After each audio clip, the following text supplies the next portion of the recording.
Lecture 17। Page -147। Apoptosis प्रक्रिया दो प्रकार की होती है। एक नियंत्रित एपोप्टोसिस राइट एरो भ्रूणीय अवस्था में हाथ की उंगलियों का अलग होना अथवा भ्रूण का विकास। कैंसर से बचाव करना प्रारंभिक अवस्था में। शरीर में प्रतिरक्षा प्रणाली का विकास करना। 2.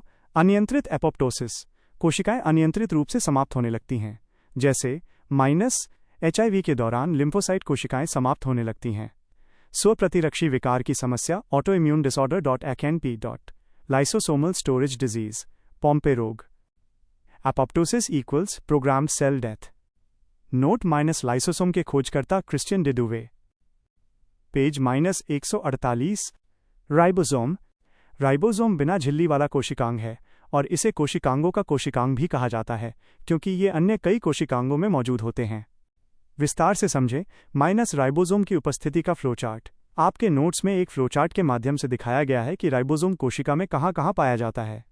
माइटोकॉन्ड्रिया इसे कोशिका का पावर हाउस कहते हैं। इसके भीतर अपना स्वयं का राइबोसोम होता है। हरित लवक क्लोरोप्लास्ट ये पौधों की कोशिकाओं में पाया जाता है। RER रफ एंडोप्लाज्मिक रेटिकुलम खुरदरी अंतःप्रद्रव्य जालिका की सतह पर राइबोसोम चिपके होते हैं जो इसे खुरदरा बनाते हैं। केंद्रक न्यूक्लियस कोशिका का नियंत्रण केंद्र जहां राइबोसोम की उपस्थिति दर्शाई गई है। राइबोसोम के कार्य।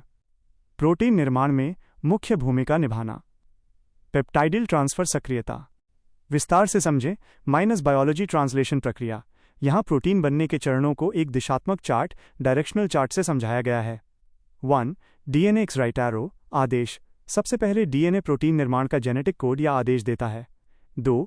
mRNA राइट एरो संदेश मैसेंजर RNA संदेशवाहक उस कोड को लेकर राइबोसोम तक पहुंचता है। 3. Ribosome right arrow synthesis protein अंत में राइबोसोम उस संदेश का उपयोग करके प्रोटीन का संश्लेषण निर्माण करता है। नीचे की ओर तीर का अर्थ है कि DNA ही इस प्रोटीन निर्माण के नियमन रेगुलेशन को संभालता है। पेज -149।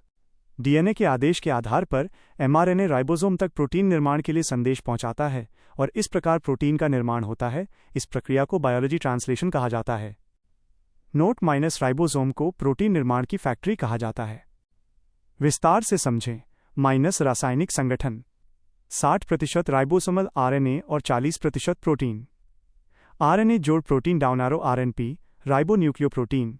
इसका अर्थ है कि राइबोसोम मुख्य रूप से RNA और प्रोटीन के मिलने से बनता है जिसे तकनीकी रूप से RNP कहा जाता है। नोट जापान के वैज्ञानिक मासायासु नोमुरा ने प्रयोगशाला में सबसे पहले राइबोसोम का निर्माण किया। वेंकटरमन रामकृष्णन भारतीय मूल के अमेरिकी ने राइबोसोम की व्याख्या दी और इसके लिए इन्हें वर्ष 2009 में नोबेल पुरस्कार दिया गया।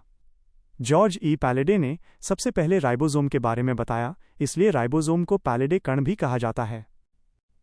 पेज -150। राइबोसोम के प्रकार।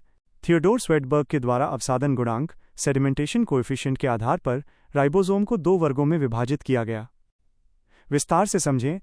वर्गीकरण का रेखाचित्र नोट्स में एक बड़े फ्लोचार्ट के जरिए 70S और 80S के बीच अंतर बताया गया है। 70S राइबोसोम संरचना। ये दो उप इकाइयों 50S और 30S से मिलकर बनता है। उदाहरण माइटोकॉन्ड्रिया नीले हरित शैवाल, एकल कोशिका बैक्टीरिया यानी प्रोकैरियोटिक कोशिकाएं, माइकोप्लाज्मा और आर्किया बैक्टीरिया। विशेषता ये आकार में छोटे होते हैं और कोशिका द्रव्य साइटोप्लाज्म में स्वतंत्र रूप से तैरते रहते हैं। 80S राइबोसोम संरचना। ये दो उप इकाइयों 60S और 40S से मिलकर बनता है।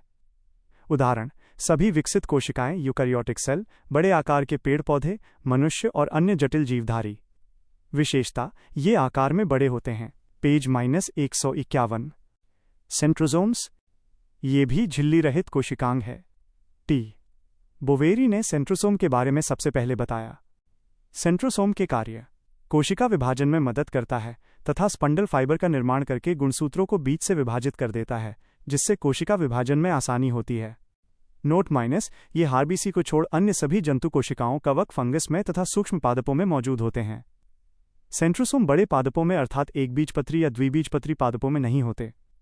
इनमें माइक्रोट्यूब्यूल पाई जाती है। नोट सेंट्रोसोम की संरचना को 9-0 संरचना के नाम से जानते हैं। 9 इक्वल्स प्रोटीन। पेज -152। केंद्रक न्यूक्लियस। केंद्रक कोशिका का सबसे प्रमुख भाग है, जो कि पूरी कोशिका के कार्यों और अंगों पर नियंत्रण स्थापित करता है, इसलिए इसे कोशिका का नियंत्रणकर्ता अथवा ब्रेन कहा जाता है। नोट - रॉबर्ट ब्राउन ने केंद्रक के बारे में सबसे पहली बार बताया। सभी यूकैरियोटिक कोशिकाओं में केंद्रक पाए जाते हैं, विकसित आरबीसी को छोड़कर। प्रोकैरियोटिक कोशिका में केंद्रक के स्थान न्यूक्लियोइड पाए जाते हैं। केंद्रक के कार्य: 1. हमारा लगभग पूर्ण आनुवंशिक जानकारी या डीएनए केंद्रक में ही होता है, अतः यह आनुवंशिकी जानकारी के लिए कार्य करता है। 2. जीन प्रदर्शन, जीन ऑफ और ऑन। 3. कोशिका विभाजन में मुख्य सहायता और नियंत्रण। 4. उपापचयी नियंत्रण और संपूर्ण कोशिकीय नियंत्रण। पेज -153। केंद्रक की संरचना विस्तार से समझें। केंद्रक का रेखाचित्र। नोट्स में केंद्रक की आंतरिक संरचना को एक विस्तृत चित्र द्वारा समझाया गया है। केंद्रक झिल्ली, ये दोहरी परत वाली होती है जो प्रोटीन और वसा से बनी है। केंद्रक छिद्र, झिल्ली पर छोटे छिद्र होते हैं जो पदार्थों के आवागमन में मदद करते हैं। केंद्रिका, न्यूक्लियोलस, केंद्रक के अंदर एक सघन संरचना। केंद्रक द्रव्य, न्यूक्लियोप्लाज्म, केंद्रक के भीतर भरा तरल पदार्थ। क्रोमैटिन धागा, धागे जैसी संरचना जो आनुवंशिक पदार्थ वहन करती है। राइबोसोम, केंद्रक की बाहरी झिल्ली पर चिपके हुए कण। जीवद्रव्य, प्रोटोप्लाज्म का समीकरण, साइटोप्लाज्म जोड़ न्यूक्लियोप्लाज्म इक्वल्स प्रोटोप्लाज्म, जीवद्रव्य। केंद्रक के भाग केंद्रिका, न्यूक्लियोलस केंद्रिका से ही राइबोसोम का संश्लेषण होता है। क्रोमैटिन धागा, यह एक धागेनुमा संरचना है जो कि केंद्रक द्रव्य में डूबा रहता है। पेज -154। यह रासायनिक रूप से डीएनए व हिस्टोन प्रोटीन से बना होता है। नोट - कोशिका विभाजन के दौरान क्रोमैटिन धागा गुणसूत्रों में बदल जाते हैं। विस्तार से समझें। क्रोमैटिन से गुणसूत्र निर्माण का फ्लोचार्ट। चित्र के माध्यम से क्रोमैटिन के संघनन, कॉन्डेंसेशन की प्रक्रिया को दर्शाया गया है। 1.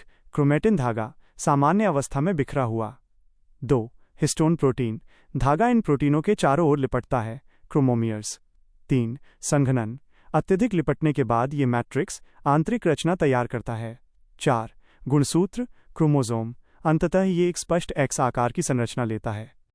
जीन, धागों का विशेष क्रम जो आनुवंशिकता की इकाई है। ये डीएनए आनुवंशिक पदार्थ से बना होता है। महत्वपूर्ण तथ्य: मानव शरीर में 37 ट्रिलियन कोशिका और एक कोशिका में 46 गुणसूत्र होते हैं। मानव शरीर में 30,000 जीन पाए जाते हैं।